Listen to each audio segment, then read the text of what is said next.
Bienvenidos a Tecnófagos, devoradores de tecnología. El día de hoy seguiremos conquistando territorios. Ok, ese chiste me lo pusieron aquí en la escaleta. Hoy vamos a hablar de la meta, que es Waterworld, que no es una película acuática de Kevin Costner, para los que tengan más de 35 o 40 años. No, es un cable submarino y les vamos a platicar qué se trae meta entre manos. Vamos a hablar del pensamiento, la realidad, de cascos que te leen el pensamiento, una tecnología sorprendente.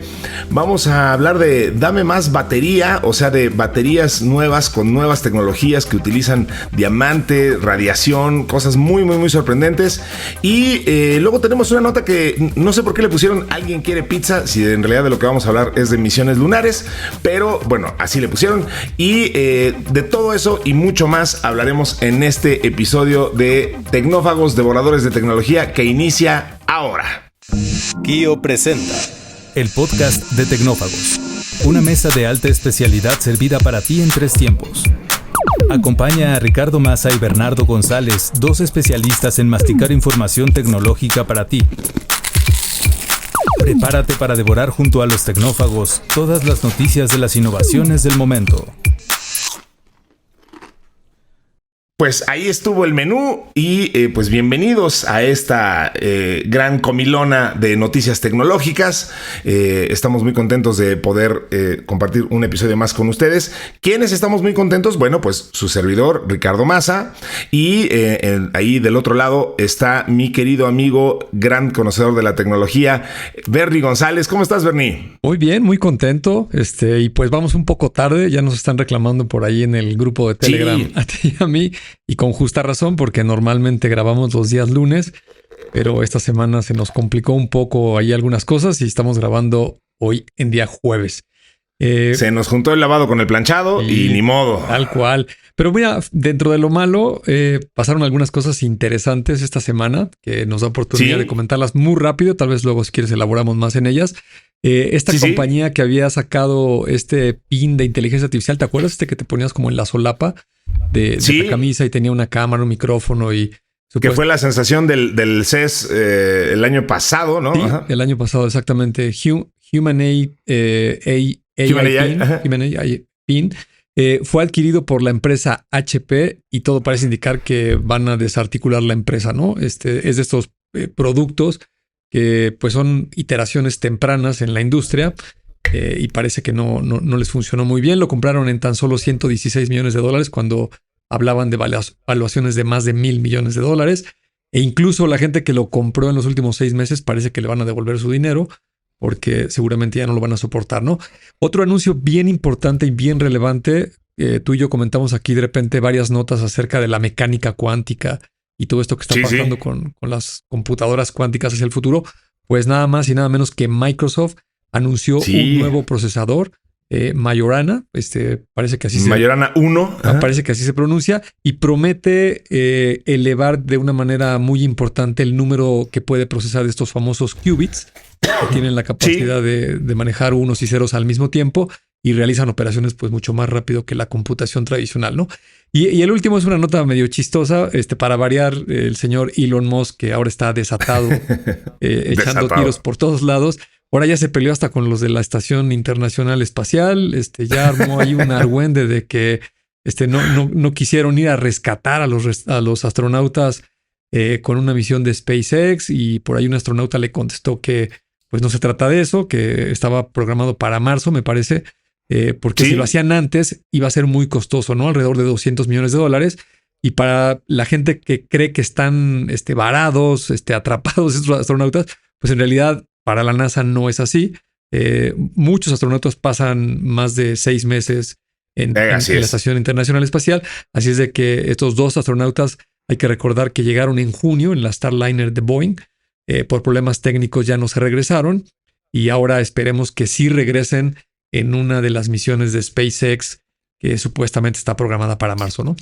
Sí, es importante entender eso, ¿no? O sea, si bien, a ver, extendieron su viaje muchísimo más de lo que tenían planeado y eso sin duda presenta inconvenientes, pues los astronautas no corren peligro. Ha habido gente que, me parece que el récord, por ahí lo tenía un tipo ruso, ahorita buscamos bien el dato, pero ha habido gente que ha pasado 2 años fuera de la Tierra, ¿no? Entonces, no es un tema de que corra peligro su salud, los suministros están garantizados, es simplemente, pues eso, ¿no? Que se suponía que iban a de ida y vuelta y pues imagínate que de repente te dicen, no, pues te vas a tener que quedar unos cuantos meses más, pues caray, sí es incómodo y sí es pero no están en peligro. Y de lo que decías del Majorana 1, digo, depende a quién le creas, ¿no? Pero porque si escuchas al CEO de Microsoft hablar de las capacidades de esto, parece que llegó, bueno, la redención envuelta en computación, porque sí está hablando de unas implicaciones y aplicaciones gigantescas, revolucionar la salud, la tecnología, el mundo entero. Hay que ver, ¿no? O sea, vamos a entender bien qué tiene que decir y hacer Majorana 1, y como dices, en términos de computación cuántica, porque pues efectivamente al parecer es más bien una nueva iteración, una nueva generación de la computación tradicional, mucho más adelantada, pero bueno, entonces sí, habrá que irlo entendiendo. Pues de todo eso es lo que ha estado pasando en estos días. Ustedes pueden entrar en contacto con este podcast que hacemos con mucho cariño. Pueden escribirnos si gustan a tecnófagos@kio.tech.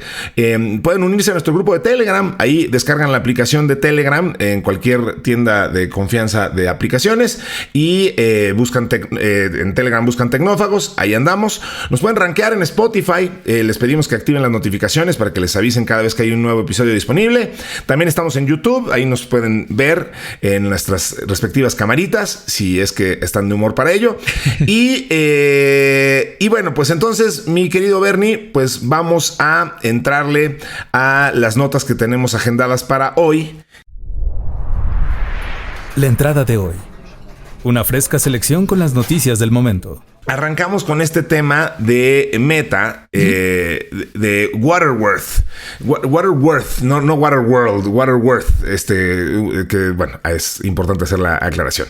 ¿Qué es Waterworth? Pues es el proyecto que trae Meta para hacer el cable submarino más grande del mundo, 50,000 kilómetros de longitud, un presupuesto un presupuesto superior a los $10,000 millones, y que Meta pues busca con esto fortalecer el control sobre la gestión de sus servicios, garantizar la infraestructura necesaria para el desarrollo de sus soluciones, especialmente las basadas en inteligencia artificial. De acuerdo con ellos, pues el proyecto Waterworth representará una inversión multimillonaria y plurianual para ampliar la escala y confiabilidad de las autopistas digitales del mundo, estableciendo 3 nuevos corredores oceánicos con conectividad abundante y de alta velocidad, esenciales para la innovación en inteligencia artificial a nivel global. Esto, a ver, estamos hablando de un cable interoceánico que tiene una longitud mayor a la circunferencia de la Tierra. Sí. O sea, eso lo vuelve el cable más grande del mundo y va a proporcionar conexión a internet en 5 continentes y tiene puntos de aterrizaje en India, en Estados Unidos, en Brasil, en Sudáfrica y en otras ubicaciones estratégicas. Entonces, usa una arquitectura de cables de 24 pares de fibras y un enrutamiento diseñado para maximizar el tendido en aguas profundas, alcanzando hasta los 7,000 metros de profundidad. El ecosistema de Meta representa el 10% del tráfico fijo y el 22% del tráfico móvil a nivel global, nada despreciable. Nada. Y pues la compañía ha desarrollado más de 20 cables submarinos en colaboración con diferentes socios. Esto pone a Meta a competir directamente con Google, que tiene aproximadamente 33 rutas de cables submarinos, algunas de ellas en propiedad exclusiva. Y ustedes quizá se preguntarán, ¿esto qué relevancia tiene? Pues mucha, porque aunque sea esto quizá un poco contraintuitivo, y ya hemos platicado de esto, Bernie, pero mucha gente sigue o seguimos pensando poco en qué o cómo viaja Internet, y quizá también equivocadamente muchos seguimos pensando que Internet está primordialmente viajando vía satelital o que de ahí desciende hacia a los servidores. Pero la realidad es que la mayoría de las conexiones, no nada más Internet, la mayoría de las conexiones humanas siguen ocurriendo y por lo visto, y esta apuestota de Meta nos lo confirma, pues por el futuro cercano, cuando menos, va a seguir ocurriendo vía cables submarinos muy sofisticados y bueno, bueno, submarinos y terrestres, y pues, pero vaya, el internet pues viaja a través de estos cables que luego pues tienen problemas como el que pasó con este barco chino que con el ancla arrancó y dejó sin internet a medio Europa del Este. Entonces, pues es muy relevante esta infraestructura submarina que sigue creciendo. Yo tuve la oportunidad de estar en Hawái hace unas cuantas semanas en el PTC, en esta conferencia del Pacific Telecom Convention. No, la sé, es que, bueno, algo así. Y ahí pues justo se habla mucho de este tipo de infraestructuras. Nos regalaron a todos los asistentes un mapa que justo refleja dónde están los principales cables submarinos y cuáles tocan a México y cuáles tocan al resto del mundo. Y la verdad es que es una infraestructura impresionante la que tenemos hoy dispuesta a lo largo y ancho de nuestros mares. Sí, absolutamente. Y fíjate que esto último que comentaste es bien importante porque el grueso del tráfico viaja por conexiones que van por cables, ¿no? Prácticamente en todos los países del mundo, las ciudades, hay operadores telefónicos, se llaman carriers, empresas de telco, y ellos a través de fibra óptica es por donde pasan los tráficos de internet, de todas las comunicaciones, de todas las empresas privadas, el gobierno, instituciones académicas, todo el mundo que usamos el internet mayormente pasa por cables, ¿no? Y para interconectar, sobre todo a nivel continentes, pues la fibra submarina es muy, muy importante, ¿no? Ahora, eso no quiere decir que las telecomunicaciones inalámbricas no sean relevantes y no dejen de crecer, porque claro, hay una tendencia hacia los dispositivos móviles, ¿no? Y ahora compañías como Starlink o Amazon, que me parece que también ya va a empezar con su proyecto satelital y algunas otras, se va a volver muy importante en el día a día para las personas que nos vamos a comunicar entre dispositivos de manera inalámbrica, pero ya para ir a lugares más lejanos, pues siempre pasaremos por fibra, ¿no? Y un poquito para contextualizar todos los datos que nos diste acerca de Meta y esta empresa con este cable que es el más largo efectivamente, digamos en un solo tendido tocando varios puntos, varios continentes, correcto, que recorre 50,000 kilómetros, un poco más de la circunferencia de la Tierra, al menos en el Ecuador. Es bien importante entender cómo es esta industria, de qué tamaño es, qué relevancia tiene por lo que acabo de decir, ¿no? Entonces, para que se den una idea nuestros amigos, el 95% del tráfico intercontinental de Internet pasa por estos cables submarinos, ¿no? Más o menos, según los datos que estuve revisando, los más recientes, 1,400,000 kilómetros de cables submarinos son los que existen. Hay un mapa que ya lo hemos compartido tú y yo, lo voy a volver a poner ahí en el grupo de Telegram para que lo puedan checar. Y me di a la tarea de ver cuáles son las 5 compañías más grandes que tienen, digamos, el número más largo de kilómetros con estos cables, ¿no? La primera se llama Alcatel Submarine Networks, tiene 800,000 kilómetros, principalmente conecta Asia-Pacífico con Asia-Mediterráneo y tiene más o menos un 32% del tráfico mundial.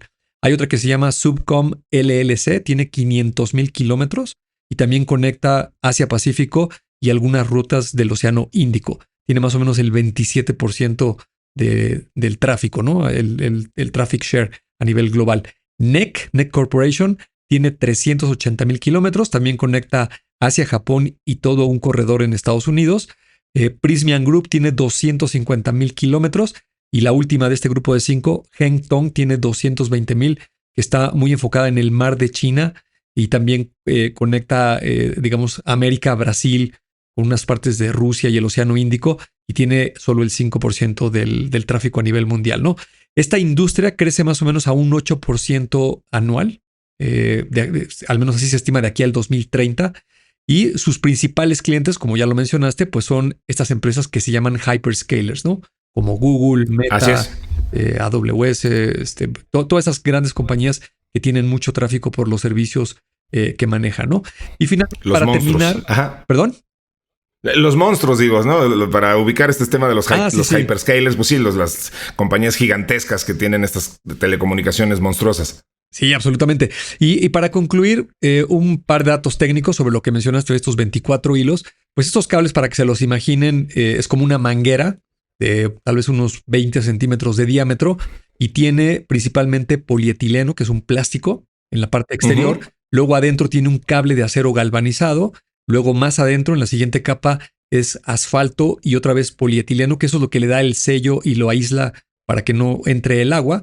Después, Correcto. en la siguiente capa interna, otra vez vuelve a tener polietileno, plástico.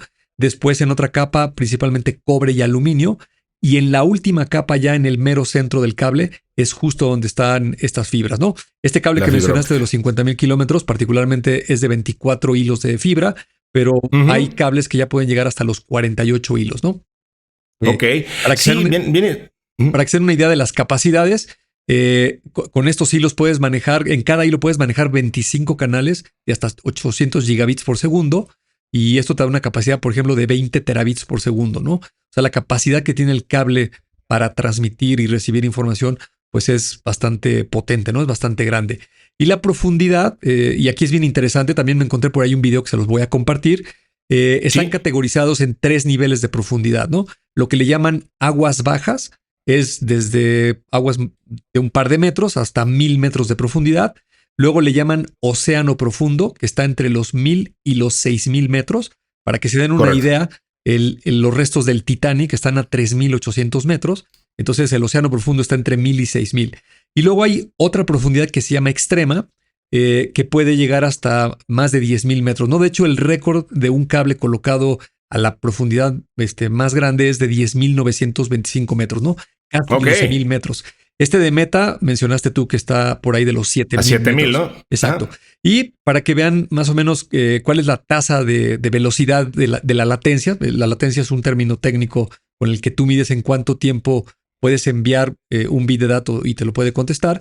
Entre Nueva York y Londres, a través de un cable submarino, la latencia es de 64 milisegundos, ¿no? Que es bastante rápido, ¿no? Nuestros amigos que juegan videojuegos estarán familiarizados con el término de la latencia y sobre todo lo latosa que puede ser cuando te alenta tu videojuego, ¿no? Absolutamente. Entre más latencia, pues las cosas se van poniendo lentas, ¿no? Y el último dato es entre Singapur y Los Ángeles, por ejemplo, 128 milisegundos, que también es una velocidad bastante buena, ¿no? Y fíjate que es toda una industria súper interesante. En el video que voy a compartir, son unos barcos muy grandes, donde en el centro del barco tienen un enorme rollo, como si fuera el carrete de este cable, pero de unas dimensiones bastante grandes. Y tienen unos mecanismos bastante sofisticados para ir bajando el cable y llevarlo a estas profundidades, ¿no? Y en el suelo marino hay una máquina que se llama hidroarados, que es lo más similar físicamente, es como un arado de estos que son tirados por bueyes para arar la tierra. Digamos, un poco más grande. Y lo que hace esta máquina es que en el suelo marino va haciendo una zanja y va colocando el cable para que esté entre 1 y 3 metros de profundidad. Yo pensaba que lo dejaban sobre el suelo marino, pero no. En la mayoría de las partes donde lo pueden hacer, lo colocan enterrado, ¿no? Para que precisamente embarcaciones, cuando bajen las anclas o alguna cuestión que se tire al mar, pues eviten que se pueda dañar, ¿no? Pues es increíble, pero sí, obviamente la tecnología no es nada nueva.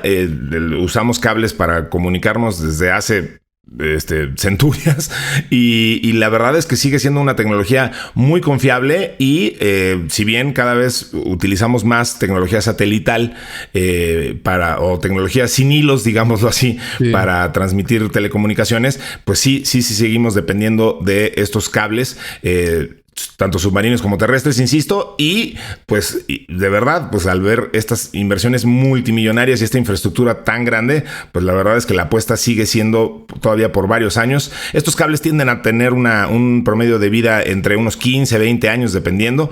Entonces, pues la apuesta sigue siendo todavía, for the time being, dirían los gringos, estaremos todavía dependiendo en estos cables. Así que, bueno, pues ahí está esto, muy interesante esta inversión de Meta, y pues vamos a seguir hablando de Meta, Bernie, pero en otra vertiente tecnológica en nuestra siguiente nota. Vamos. El plato fuerte, cocinado a fuego lento durante la semana. Oye, a ver, es que me encantó esta nota. Vamos a poner el contexto porque esto ya hemos platicado tecnologías parecidas y la verdad es que hace muchos años que venimos escuchando de este tipo de tecnologías que permiten traducir el pensamiento en algún otro tipo de interfaz gráfica, etcétera. Pero esto luce bastante interesante y prometedor. Meta, de nuevo, creó un casco para saber qué estamos pensando. pensando. Ese es el encabezado, el balazo, y pues así de espectacular suena. Este dispositivo transforma pensamientos humanos en palabras escritas y ofrece una solución para que personas con lesiones cerebrales, sobre todo las lesiones cerebrales severas, puedan interactuar sin necesidad de métodos invasivos. Esto todavía está en fase de pruebas. Sin embargo, bueno, el dispositivo es muy prometedor, ya que transforma la forma en que entendemos la interacción entre la mente humana y la tecnología. El dispositivo tiene como objetivo principal decodificar los pensamientos del cerebro humano y convertirlos en texto. Esta capacidad es posible gracias a un avance de inteligencia artificial y neurociencia. Un poco más específicos, la colaboración es una colaboración con el Basque Center, el Centro Vasco de Cognition, Brain and Language de España, Cognición, Cerebro y Lenguaje. Meta ha logrado interpretar señales cerebrales no invasivas para reconstruir oraciones con una precisión de hasta un 80%. Esta capacidad de decodificación es alcanzada utilizando dispositivos no invasivos como el magnetoencefalograma y el electroencefalograma, que permiten medir los campos magnéticos y eléctricos generados por la actividad neuronal del cerebro. Entonces, bueno, pues empiezan a decodificar las señales cerebrales durante el acto de pensar y son captadas por estos dispositivos de EMG, o sea, de magnetoencefalograma y electroencefalograma, y estos patrones se traducen en caracteres y palabras. Digo, esto es un avance, insisto, en la creación de interfaz cerebro-computadora y bueno, todavía tiene sus limitaciones. O sea, necesitas una sala blindada, el costo de la tecnología es alto, pero insisto, Bernie, venimos escuchando ya distintas formas de interactuar con el cerebro y poderlo interpretar. Me recordó, obviamente, por necesidad, pues mucho de lo que hemos platicado de Neuralink. Incluso antes de que se escuchara de Neuralink, tú y yo ya habíamos platicado, hemos tenido incluso el privilegio de platicar con gente que está muy involucrada con este tipo de interfaz, pues ayudando a gente a cuadraplégicos, por ejemplo, a ponerles un chip que bypassea, es el mejor término que se me ocurre, la parte lesionada de la espina dorsal o donde sea que se encuentre la lesión, y permite que el cerebro entre en comunicación de nuevo con las extremidades, y entonces les permite mover las piernas, o sea, cosas muy, muy, muy sorprendentes. Y de nuevo también el interpretar, por ejemplo, el propio Stephen Hawking utilizaba algo parecido para poder interpretar ciertos movimientos y convertirlos en texto para acelerar el proceso de no tener que estar redactando palabra por palabra, letra por letra en su procesador. En fin, o sea, ya hemos escuchado de esto, pero parece ser que esto sí tiene un avance importante, y pues me parece una nota muy, muy esperanzadora, que bueno, hay que tomarla con reservas porque efectivamente todavía está en pruebas y, como dijimos, pues es cara, pero insisto, pues muy, muy, muy interesante, y sobre todo, pues justo hacia esa dirección que nos gusta que tome la tecnología, ¿no? Sí, absolutamente. Fíjate que pues ya es toda una industria, estas computadoras o interfaces hacia el cerebro. Neuralink es una de muchas empresas que está trabajando.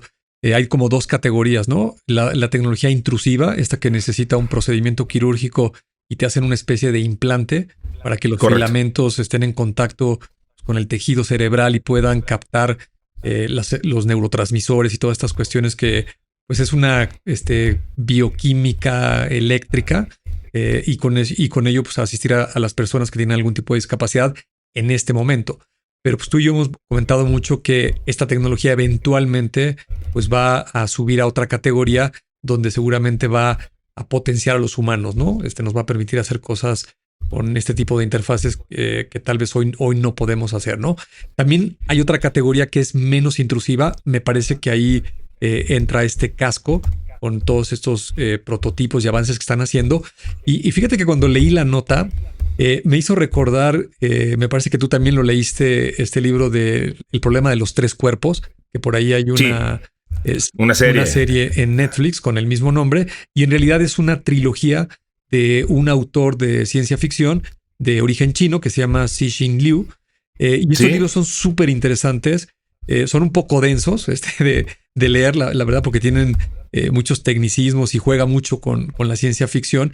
Pero lo interesante que viene mucho al caso de esta nota es que se supone en esa historia que hay un sistema solar, una estrella muy alejada de la Tierra, y ahí en vez de haber un sol, hay tres soles, ¿no? Que están interactuando entre sí y a nivel, digamos, físico, los astrofísicos, ese tipo de sistemas solares son muy caóticos y son muy difíciles de entender porque no se pueden modelar con ecuaciones, ¿no? Eso es algo que sucede en la realidad. Por eso se llama el problema de los tres cuerpos. Y como es ciencia ficción, pues se supone que hay un contacto con esa civilización. Se llaman los trisolarianos, esta civilización que entra en contacto con los humanos. Y pasan una serie de cuestiones muy peculiares, ¿no? La primera es que ellos tienen una tecnología más avanzada que la de los humanos. Tienen una cosa que se llaman sofones, que son unas partículas que se manipularon a nivel cuántico y entonces las mandan a la Tierra y a partir de ese momento pueden escuchar todas las conversaciones de los humanos en cualquier momento, todo el tiempo, ¿no? Cualquier cosa que digas, ellos se van a enterar de lo que estamos planeando, ¿no? Y entonces, como hay una amenaza de una invasión, lo que se les ocurre aquí, no se los quiero spoilear, pero descubre alguien que estos amigos no pueden ocultar sus pensamientos, ¿no? Digamos que son como muy transparentes. Todo lo que piensan lo comunican y toda la gente se entera de lo que estás pensando. Y a ellos les sorprende mucho cómo el ser humano tiene esta capacidad de decir una cosa mientras está pensando hacer otra, ¿no? Digamos, esta capacidad de confabular. Y eso desarrolla la historia de una manera muy interesante. Y justo me hizo pensar en ese contexto porque el que tú tengas un casco o un dispositivo que permita leer tus pensamientos, pues puede cambiar muchísimas cosas de cómo somos los humanos en la sociedad y cómo interactuamos, ¿no? Porque imagínate que alguien pudiera leer lo que estás pensando, ¿no? Y en la superficie parece muy simplista, pero en realidad no lo es. Tendría unas implicaciones pues muy, muy importantes, ¿no? En ese libro, si alguien tiene la curiosidad de leerlo o ya lo leyó, pues sabrá que parte de la trama está justo anclada en esa idea, ¿no? De que es como la única esperanza que tienen los humanos para poder pelear contra esa civilización más avanzada, que está justamente en esa reserva que tienes de guardarte tus pensamientos para hacer un plan o para hacer alguna otra cuestión, ¿no? Bien interesante y también se me hizo súper interesante. Me dio mucha curiosidad saber por qué la serie y la novela se llamaba El problema de los tres cuerpos y entonces indagué un poquito y además muy rápidamente. Nuestros amigos que sepan de física y de matemáticas nos podrán dar cátedra al respecto, pero resulta que es algo terriblemente simple y a la vez muy complejo. Me explico. O sea, un problema de dos cuerpos pues simplemente involucra, es muy fácil de resolver, pues es como la interacción entre la Tierra y la Luna o el Sol y la Tierra. Puedes saber dónde está uno, dónde está el otro y haces cálculos muy rápidamente, pero cuando se trata de tres cuerpos que los tres tienen independencia y los tres están, digamos, tres esferas en órbita, por seguir con el ejemplo, la cantidad de variables se vuelve exponencialmente, brutalmente gigante y entonces entras en una serie de incertidumbres tremenda. Entonces, justo con eso idea juega, ¿no? O sea, si nuestro sistema, en lugar de estar continuamente interactuando con problemas de dos cuerpos, como es con los que lidiamos aquí, porque pues todo tiempo estamos pensando qué pasa con la Tierra y la Luna y qué pasa con la Tierra y el Sol, si tuviéramos que tener de la determinación de las tres en un determinado momento, se vuelve muy, hay mucha incertidumbre al respecto de dónde está cada uno con respecto a los otros dos, ¿no? Es bien interesante entenderlo. Y bueno, pues vale mucho la pena. Y hablando de cosas de colofón, de notas al margen, aquí nos pusieron otra, Bernie, en esta misma nota, relacionado con el lanzamiento de Grok 3, porque bueno, pues hablando de nuestro querido amigo Elon Musk, que no podemos dejar de mencionarlo, tú lo mencionabas al principio, de los berrinches que hace cuando no le hacen caso. Pues impresionante, la verdad, el lanzamiento de Grok 3, las calificaciones que obtuvo con respecto a ChatGPT, este lanzamiento de xAI, digamos la empresa de inteligencia artificial de Elon Musk, pues muy interesante. Sale obviamente en un momento donde la gente estaba desviando la atención hacia DeepSeek, y pues todos, incluyendo nosotros, nos pusimos a entender qué estaba pasando con los modelos de inteligencia artificial chinos y bueno, pero pues Grok 3 hizo una entrada bastante triunfal, mucha claridad en muchas categorías. Tú ya nos habías platicado, por ejemplo, de Chatbot Arena, este lugar donde se permite calificar y clasificar los modelos de inteligencia artificial, y pues fue bastante avasallador la entrada de Grok 3 por encima de Gemini, de ChatGPT, del mencionado DeepSeek, y siendo tan humilde como característicamente lo es, Elon Musk dijo: la misión de xAI y Grok es comprender el universo. Queremos responder a las preguntas más importantes. ¿Dónde están los extraterrestres? ¿Cuál es el sentido de la vida? ¿Cómo termina el universo? Para ello debemos buscar rigurosamente la verdad. Entonces, pues ya sabes, nomás le faltó decir: ¿dónde están los asteroides? Los asteroides, ¿dónde están? Ya sé que ya interactuaste, y yo también, con Grok 3. ¿Qué te pareció? ¿Qué opinas de este modelo? Pues mira, está bastante potente el modelo. Ahorita justo me estoy conectando a la página esta que ya les habíamos compartido, que se llama lmarena.ai, por si alguien tiene la curiosidad de meterse.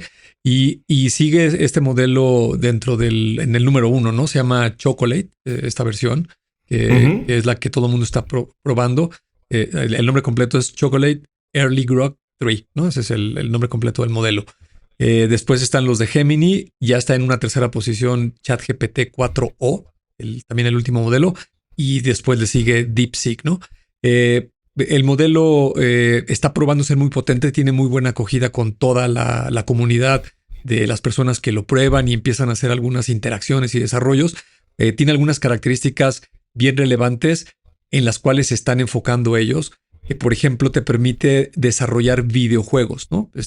Los clásicos de arcade. Si tú le dices, oye, quiero que me hagas una versión de Pong, el jueguito como de tenis, o el Breakout, Space Invaders, Pac-Man, cualquiera de este tipo de juegos que son muy sencillos en su interfaz, te crea toda la lógica, los controles, y te permite correrlo en la misma pantalla, ¿no? El modelo está accesible desde la página de X, no tienes que instalar nada, desde ahí lo puedes interactuar.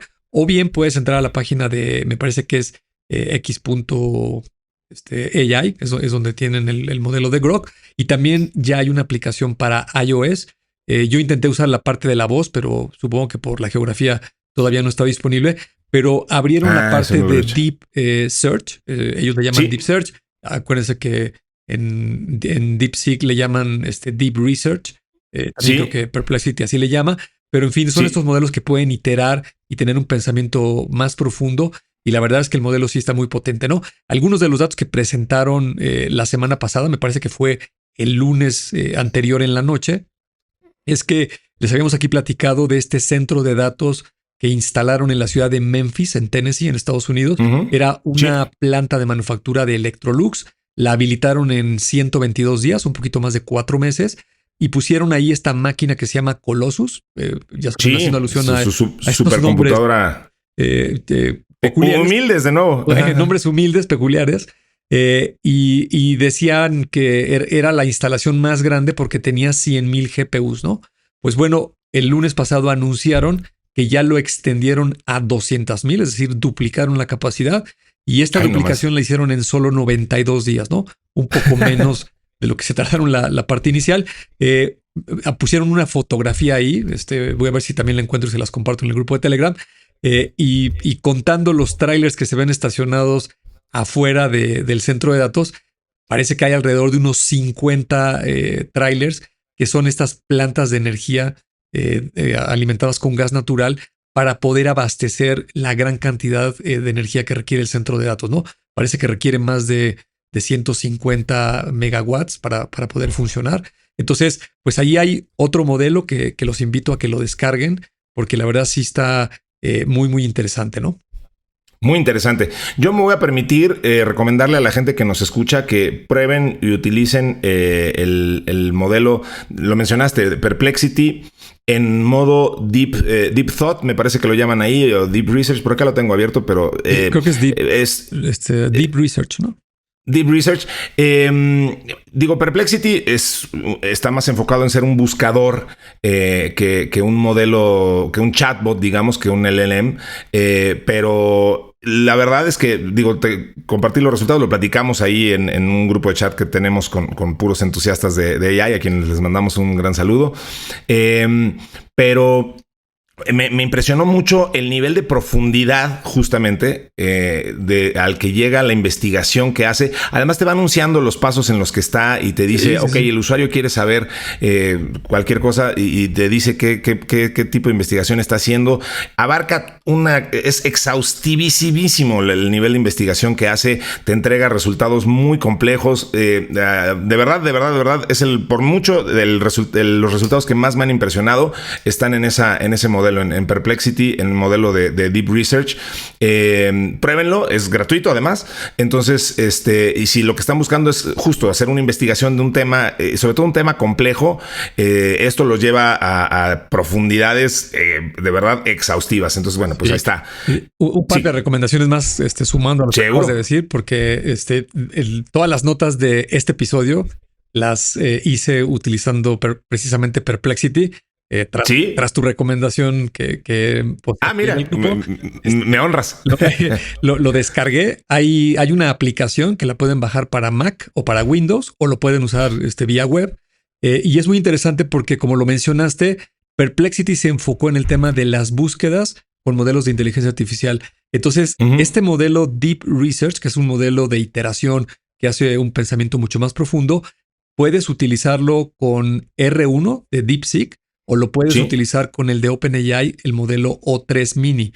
Entonces, es una empresa, digamos, que está más abierta a utilizar modelos de terceros según la tarea que quieras hacer, lo que te vaya a demandar. Y como lo acabas de decir, es impresionante porque, por ejemplo, la siguiente nota que vamos a platicar ahorita, que es un poco densa, yo le pedí que me hiciera una tabla, que me generara un resumen, que me pusiera unos bullets, y la verdad es que lo hace espectacular. Entonces, para la gente que de repente tiene que investigar algún tema y tiene que entregar algún documento, les recomiendo mucho que lo prueben. Así es. Muy bien, pues justo vamos entonces a la siguiente nota para poner a prueba ese modelo y esas notas que te generó.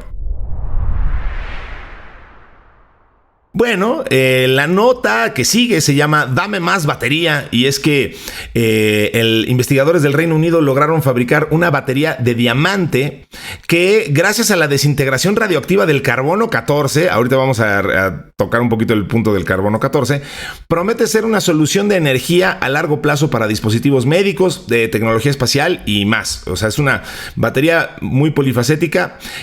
Un equipo de científicos e ingenieros de la Universidad de Bristol, en colaboración con la Autoridad de Energía Atómica del Reino Unido, ha desarrollado la primera batería de diamante de carbono 14. Puede generar electricidad de manera continua durante varios años sin necesidad de recargarse. La batería funciona al aprovechar la desintegración radioactiva del carbono 14. Ustedes recordarán el carbono 14. Este es un isótopo que se utiliza en la datación de materiales arqueológicos, ¿no? O sea, la famosa prueba del carbono 14 que le ponen a los huesos y a las cosas que descubren los arqueólogos para descubrir de qué época o qué tan antiguos son. Pues ese carbono 14 produce una fuente de energía confiable y de larga duración. Entonces, el desarrollo de esta batería responde obviamente a una necesidad creciente de soluciones energéticas sostenibles, de las que ya hemos hablado muchas veces. Estamos metidos como humanidad en un gran problema por esta necesidad de energía. Necesitamos baterías,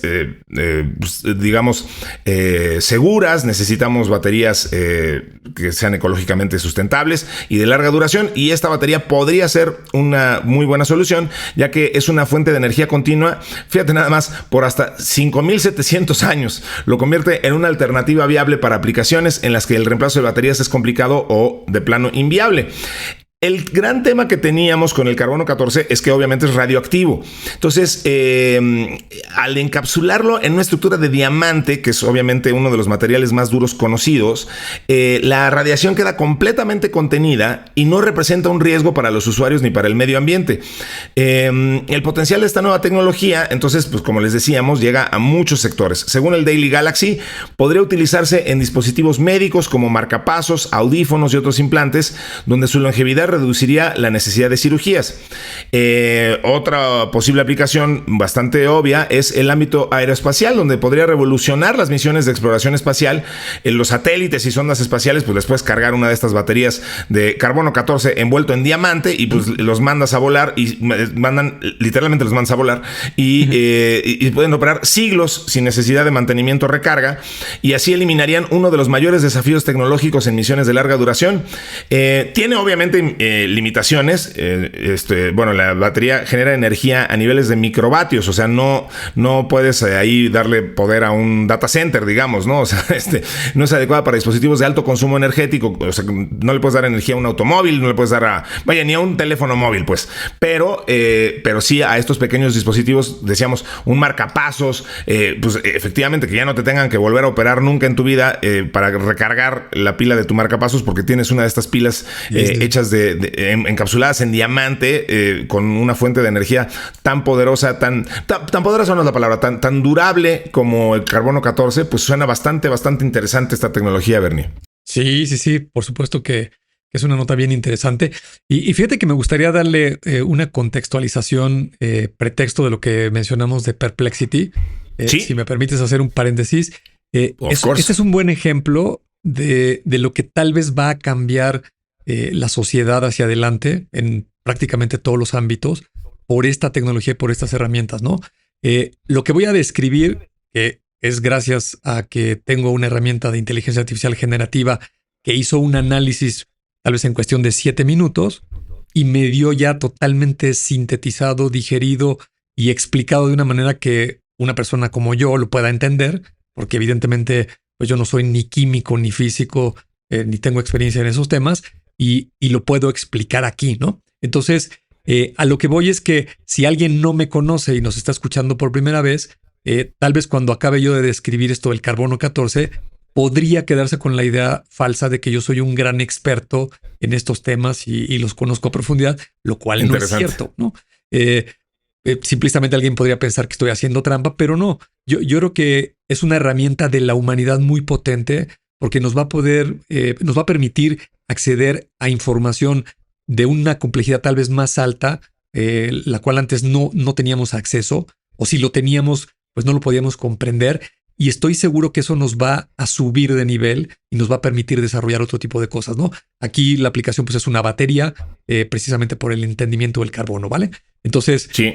Voy a explicar lo que extraje de esta herramienta de Perplexity, ¿no? Sí. Lo que entendí de este famoso carbono 14, y quien lo ha escuchado, está muy referenciado a calcular la edad, por ejemplo, de los fósiles, ¿no? Sí. Hay científicos que se encuentran los huesos de un mamut y dicen, oye, este mamut se murió hace 23,715 años, ¿no? Y entonces hay mucha gente como yo que nos preguntamos, ¿cómo diablos sabes que fue hace 23,715 y no hace 25,000 o 15,000? ¿No? Sí, exacto. Y resulta que el causante de todo esto pues es el Sol. Los rayos cósmicos que llegan a la atmósfera de la Tierra impactan con el nitrógeno que está en la atmósfera. El elemento más abundante en nuestra atmósfera es el nitrógeno seguido del oxígeno, ¿no? Más o menos un 78% es nitrógeno y me parece que un 21% por ahí así es oxígeno y luego hay otros elementos, ¿no? Entonces, Este nitrógeno cuando es golpeado por estos rayos cósmicos produce carbono 14, ¿no? El carbono, estos isótopos naturales que tú mencionaste, hay en varias modalidades. Hay carbono 12, carbono 13 y carbono 14. El 14 es muy importante porque se encuentra en forma de dióxido de carbono en la atmósfera. Y el dióxido de carbono es lo que consumen las plantas para hacer la fotosíntesis, ¿vale? Entonces, correcto. Todas las plantas que hay en el planeta tienen una enorme cantidad de carbono 14 derivado de haber consumido el dióxido de carbono. Y luego resulta que en la cadena alimenticia pues hay muchísimos animales e insectos que comen plantas, ¿no? Y hay muchos animales que comen también plantas, hay otros que comen solamente carne, y hay unos como los humanos que somos omnívoros que comemos ambas cosas, ¿no? Pero cuando te comes a los animales que a su vez comieron plantas o te comes las plantas, pues estás llenando tu organismo de carbono 14. Entonces, digamos que en resumidas cuentas, casi cualquier organismo vivo tiene en su interior una enorme cantidad de átomos de carbono 14. El carbono 14, los científicos descubrieron que tiene un proceso de decadencia. Una vez que ya no le insertas más carbono 14, digamos, se muere ese organismo y se queda con esa cantidad fija de átomos de carbono 14, entra en un proceso de decadencia. Y el carbono 14 va perdiendo, digamos, a través de la liberación de electrones, se van perdiendo estos átomos y cada vez vas teniendo menos y menos cantidad de átomos de carbono 14. ¿Cuál es la media de pérdida del carbono 14? Está perfectamente medido en 5.730 años. Y aquí la clave es la palabra media. ¿Qué significa la media, la pérdida de la media? Quiere decir que cuando transcurren 5.730 años, ya nada más tienes la mitad de los átomos que tenías cuando estabas vivo. Y transcurren otros 5.730 años y vuelves a perder la mitad, ¿no? Se va perdiendo la mitad, hasta que llegas a un punto donde prácticamente ya no hay átomos de carbono en tu organismo. Entonces, con esta unidad de medida es que los paleontólogos y todos los científicos pueden saber, pueden contar cuántos átomos hay en un organismo que vivió hace mucho tiempo y lo comparan con un organismo que esté vivo en donde encontraron los restos. Por ejemplo, digamos que hay unos restos en una cueva que parecen ser restos humanos y ahí hay unas plantitas o hay unos animales, unos insectos. Agarran una planta, un insecto, cuentan cuántos átomos de carbono 14 tienen esos seres que están vivos ahorita y luego lo comparan con la cantidad que tiene el fósil que se acaban de encontrar. Y entonces, por una regla de 3, infieren más o menos cuántos años han transcurrido por esa decadencia del carbono 14. Y todo esto, ¿cómo se conecta con la nota de las baterías? Pues el carbono 14, cuando va perdiendo estos átomos, va liberando electrones. Y esos electrones son los que se capturan y se convierten en una carga eléctrica, ¿vale? Entonces, ahí la explicación del carbono 14, patrocinado gracias, en este caso, a la herramienta de Perplexity. Gracias al señor Ricardo Massa que nos la sugirió. Oye, y qué interesante. Yo, a ver, al igual que muchísimos que estamos escuchando esto, pues toda la vida en la secundaria escuchamos hablar de la prueba del carbono 14 y que servía para eso, para determinar la antigüedad de algún resto fósil, y nunca había entendido cómo funcionaba, y la verdad es que fue muy clara la explicación y muy interesante. Así que bueno, pues ahí está, ya saben cómo funciona la prueba del carbono 14 y efectivamente pues esta nueva utilidad que se le está dando para estas baterías encapsuladas en diamante. Pues muy interesante la nota, muy interesante la explicación de Bernie. Y pues vámonos entonces, mi querido Bernie, si no dispones otra cosa, con nuestra última nota del día de hoy. Vamos. Siempre queda un espacio para el postre. Bien, pues decía yo en el intro que a esta nota inexplicablemente alguien la bautizó como "Alguien quiere pizza", pero un saludo a toda la gente que nos ayuda a hacer este podcast y que sería impensable poderlo hacer. Si te digo tantita ropa que nos echen para planchar y ya no podemos grabar 2 días, sería imposible hacer esto sin la invaluable ayuda del señor Mario Terrés, de Dianita Álvarez. Si la ven, felicítenla porque ya después de 1 año ya se curó de su gripa. Y de Ana Jansin, que infiero que ella fue la que bautizó esta nota, pero bueno, muchísimas gracias por toda la ayuda que hacen para que este podcast se realice. Y de lo que vamos a hablar es del módulo Blue Ghost, que transmitió imágenes impresionantes, pero también son prueba de que la cadena de envío de suministros Tierra-Luna-Tierra ya llegó. A ver, ¿de qué estamos hablando? La misión Blue Ghost 1 de la firma espacial privada Firefly Aerospace acaba de demostrar cómo se verá la primera etapa del sistema de entregas entre la Tierra y la Luna. El Blue Ghost es un módulo de aterrizaje en tránsito hacia la superficie lunar. Su misión es muy simple pero esencial para los planes futuros de la NASA. Tiene que entrar en órbita, descender de forma controlada en el Mare Crisium, sobrevivir a las condiciones extremas y desplegar equipamiento científico tanto para lecturas del entorno como para perforación y extracción autónoma de regolito. Su envío es parte de la Iniciativa de Servicios Comerciales de Carga Útil Lunar, por sus siglas en inglés el CLPS de la NASA. En ella, la agencia espacial otorga contratos a empresas para que éstas se encarguen de solucionar los problemas de exploración espacial.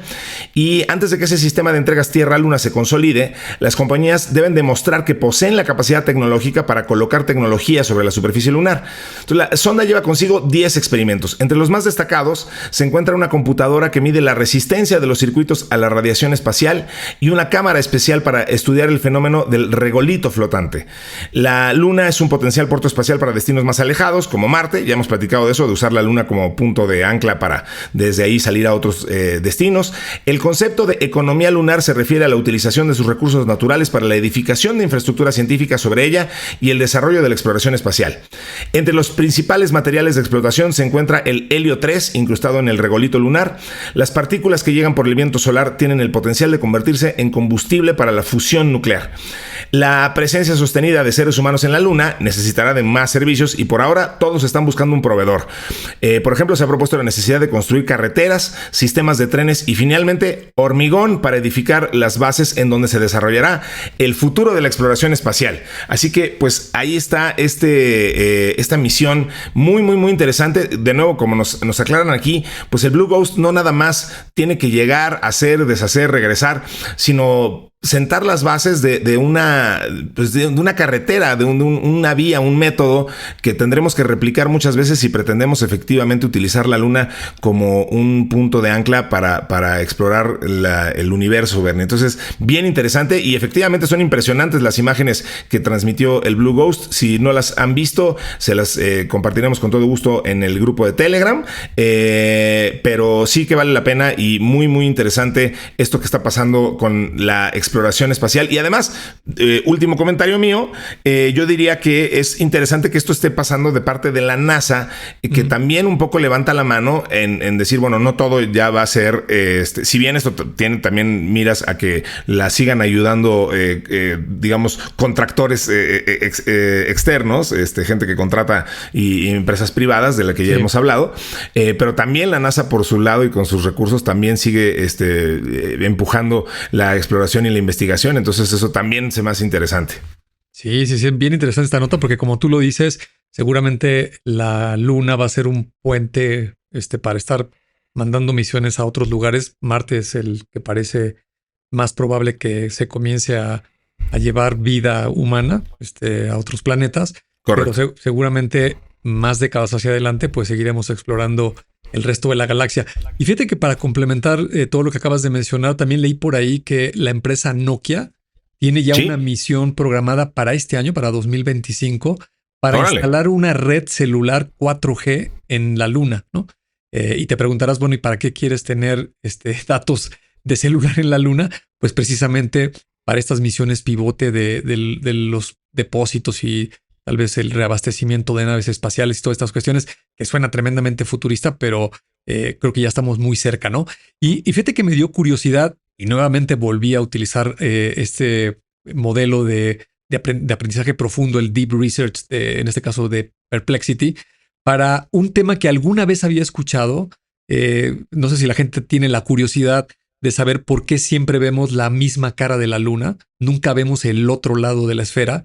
Y por qué, en realidad, si llegamos a la Luna a finales de la década de los 60, ¿por qué nunca se colonizó la Luna o se utilizó como ancla para hacer otro tipo de cuestiones tan simples como experimentos científicos y nos quedamos en una estación internacional espacial, ¿no? Y la razón tiene que ver con muchas cuestiones físicas que igualmente me parecen fascinantes y por supuesto me las explicó este modelo, ¿no? Primero que nada, para contextualizar, la gente que no se lo ha preguntado, el por qué la Luna cambia de fases y a veces se ve iluminada y a veces no se ve iluminada, pues es porque la Luna está entre la Tierra y el Sol, ¿no? La Luna por sí mismo no tiene luminosidad, lo único que puede hacer es reflejar la luz del Sol. Entonces, un ejemplo muy sencillo es, si yo tengo a la Tierra, digamos, aquí enfrente, y luego tengo más adelante la Luna, y muy adelante, mucho más lejos, que está más o menos a unos 150 millones de kilómetros, está el Sol, es decir, la Luna está entre el Sol y la Tierra, yo lo que voy a ver es una Luna sin luminosidad porque no le están pegando los rayos del Sol a la parte de la cara de la Luna que nosotros vemos, ¿no? Para poderla ver iluminada, digamos que primero tiene que ser de noche en la Tierra, tiene que estar el Sol a nuestra espalda, y después la Luna tiene que estar enfrente de nosotros, cuando aquí es de noche, y los rayos del Sol le tienen que pegar, digamos, totalmente de frente para ver una luna llena. Si la Tierra le hace algo de sombra, pues voy a ver un cuarto creciente o un cuarto menguante y todas estas fases donde voy viendo progresivamente cómo se va iluminando la luna, ¿no? ¿Por qué siempre veo la misma cara de la luna? Porque, fíjate, hay unos datos bien interesantes. Hay una hipótesis de que cuando se formó la luna, hace cerca de 4,000 millones de años, junto con la Tierra, la luna estaba muy cerca de la Tierra, estaba entre 16,000 y 24,000 kilómetros, que es extremadamente cerca. Hoy está a 384,000 kilómetros de distancia. ¿Y por qué sacaron esa teoría los científicos? Porque han medido en las últimas décadas que cada año la luna se aleja 3 centímetros, ¿no? Y va a continuar alejándose en su órbita alrededor de la Tierra, ¿no? Curiosamente, por cuestión de las mareas y esta atracción gravitacional entre estos dos cuerpos, la luna tiene rotación en sí misma sobre su propio eje como la Tierra, pero tarda en rotar cerca de 29.5 días, lo cual hace que toda la trayectoria que hace alrededor de la Tierra siempre nos ofrece la misma cara, ¿no? Y eso genera un gran problema porque el día en la luna, un día lunar, dura esos 29.5 días, lo cual quiere decir que 14 días hay luz y 14 días es de noche. O sea, el día es extremadamente largo. Y tú dirás, bueno, ¿cuál es el problema de vivir 14 días en la oscuridad? En la Tierra hay algunas ciudades muy al norte o muy al sur que experimentan en el invierno muchos días de oscuridad o en el verano muchos días de luz, pero el problema es que la luna no tiene atmósfera. Al no tener atmósfera, cuando está en su fase de día que le está pegando el sol, la superficie se calienta a 127 grados centígrados. Claro, es un calor nada la protege. Muy extremo, ¿vale? Y no hay atmósfera que disperse el calor, ¿no? Entonces eso complica muchísimo poderte andar moviendo en la luna, ¿no? Ahora, si te vas a la parte de la noche, en los otros 14 días, por la misma razón, la temperatura baja hasta menos 173 grados centígrados, ¿no? Esta temperatura es muy interesante, por ejemplo, para las notas que hemos mencionado de la computación cuántica, donde necesitas enfriar los procesadores, ¿no? Y termino con algunas notas interesantes de que hay otros proyectos, por ejemplo, para poner un centro de datos en la luna, para poner un almacenamiento de datos, alguna información que en la Tierra la queramos preservar por mucho tiempo hacia el futuro, pues están pensando ya colocarlo precisamente en alguno de los cráteres de la Luna, porque pueden aprovechar esta temperatura fría para que se mantenga, digamos, vigente por mucho tiempo. Y efectivamente es altamente probable que aún con todas estas condiciones, pues se va a aprovechar, como siempre lo hace la ciencia y la tecnología, para poder potenciar estas misiones que nos lleven a Marte, ¿no? Y termino donde escuché ese comentario de por qué no habitar la Luna, esta dificultad de los 14 días de luz y 14 de noche. Marte sí tiene atmósfera y tiene una rotación bastante similar a la de la Tierra, ¿no? Allá el día dura 24 horas con 37 minutos. Entonces, la gente que se pudiera ir potencialmente a Marte, pues podría experimentar días muy similares a los que tenemos acá en la Tierra. Y un año en Marte dura 687 días, que tampoco es tanto, ¿no? Es nada más el doble de lo que dura por acá en la Tierra. Así es de que si todas las cosas continúan su rumbo como lo han hecho hasta ahora, es altamente probable que el ser humano tal vez en la próxima década empiece a visitar otros planetas, ¿no?